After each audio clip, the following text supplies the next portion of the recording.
the problem, this is the basic of distance problem. So we have here the distance, rate, and time. So distance and rate and time are the three fundamental components of movement and travel. Consider your most recent driving experience to get a sense of how these differ from one another. So we have here the distance was 25 miles which you drove. The rate is average speed at which you drove. It took half an hour or 30 minutes to make it drive.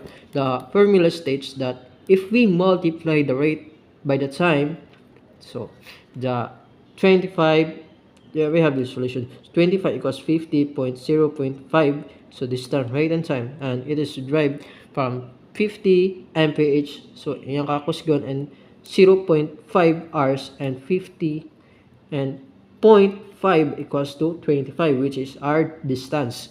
So if we drive 60 mph instead of 50, how could we drive in 30 minutes?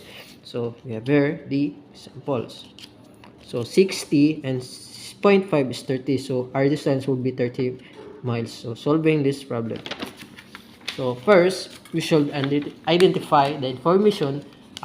We know, remember, we're looking information about distance, rate, and time. So the time is 2.5 hours or 2.5 hours. So the distance is unknown. It's what we're trying to find. You could picture, let's say, okay, diagram. We have there the example.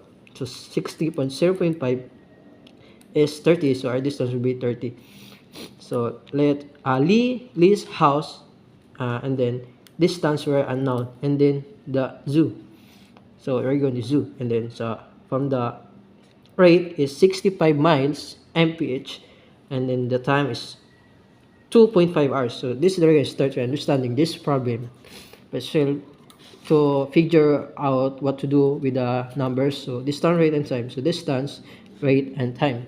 So we can put this information for the distance, rate, time, and then distance and times rate and time. So the formula distance times rate and times looks like we plug in numbers at problem. So unknown the distance. So the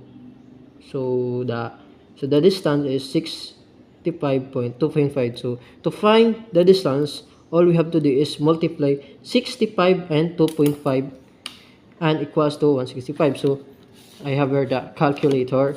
So 65 and 2.5 times 2.5 is equals to 1625. So the distance is 1625. So we have here the distance. Okay.